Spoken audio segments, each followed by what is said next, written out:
ଜୟ ଜଗନ୍ନାଥ।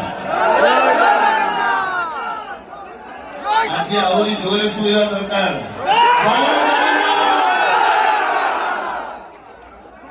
ଆଜି ଆପଣମାନଙ୍କ ସାମ୍ନାରେ ଠିଆ ହେଇ ଏଇଟା ମୋ ପାଇଁ ନିହାତି ଗୋଟେ ଖୁସିର ମୁହୂର୍ତ୍ତ, ଗୋଟେ ଗର୍ବର ମୁହୂର୍ତ୍ତ। କାହିଁକି ନା ଆପଣମାନେ ଜାଣିଛନ୍ତି ଏଇ କିଛି ଦିନ ତଳେ ଏକ ବିବାଦରେ ଛନ୍ଦି ହେଇଥିବାରୁ ଏଇ ମାଟିରେ ମୁଁ ନାଚ କରିବା କଥା, କିନ୍ତୁ କରିପାରି ନାହିଁ। କିନ୍ତୁ କଥା ଦଉଛି ମୁଁ ନିହାତି କରିବି। ମୁଁ ଆଜି ମୋର ବାବୁ ପାଢୀ ବାବୁ ଯିଏ ମୋର ବାପ ତୁଲ୍ୟ ଆଜି ମତେ ଏଠି ଗେଷ୍ଟ ହିସାବରେ ଡାକିଥିବାରୁ ମୋର ସହ କଳାକାର ଯୋଉମାନେ ଅଛନ୍ତି ସମସ୍ତଙ୍କର ସ୍ନେହ ପ୍ରେମ ଭଲ ପାଇବା ଆଜି ସୁଦୂର କଟକରୁ ମତେ ଆପଣଙ୍କ ପାଖକୁ ଟାଣି ଆଣୁଛି। ଗୋଟେ କଳାକାର ହିସାବରେ ଯଦିଓ ନୁହଁ, ମୁଁ ଆଜି ଦେଖିବି ଯାତ୍ରା ଆପଣଙ୍କ ସାଙ୍ଗରେ ଗୋଟେ ଦର୍ଶକ ହିସାବରେ। କିନ୍ତୁ କଥା ଦଉଛି ଯାତ୍ରା ଆମେ ନିହାତି କରିବା, ଏଇ ସିଂହ ବାହିନୀ ମଞ୍ଚରେ ହିଁ କରିବା। ଏହି ନାଟକ ଭୋଳା ଶଙ୍କର ଏଇ ପାଖରେ ଥିବା ଜଗତେଶ୍ୱର ମନ୍ଦିରରେ ଆମେ ପୂଜା କରିଥିଲୁ। ଏଇଠି ମୁଁ ଥିଲି, ବାବୁ ଥିଲେ।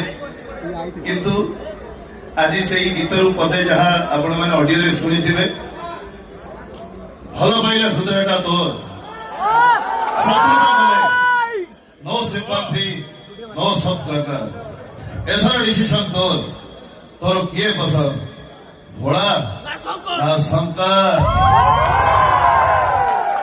ଆଉ ଗୋଟେ ଛୋଟିଆ ଡାଇଲଗ ସେଇ ଗୀତର, ବାବା ମୋର ଗଞ୍ଜେଇ ଖିଆ, ବେକରେ ବାସୁକି ଜଟାରେ ଗଙ୍ଗା।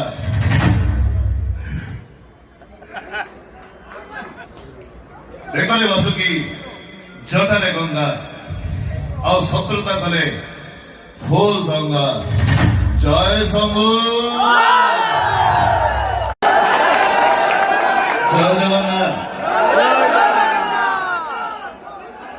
আজ আহুরি জোরে শুনিবা দরকার।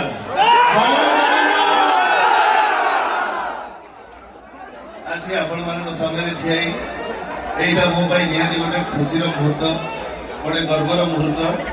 কাহিঁকি না আপনার জাঁচান এই কিছু দিন তଳେ ଏକ ବିବାଦରେ ଛନ୍ଦି ହେଇଥିବାରୁ ଏଇ ମାଟିରେ ମୁଁ ନାଚ କରିବା କଥା, କିନ୍ତୁ କରିପାରି ନାହିଁ।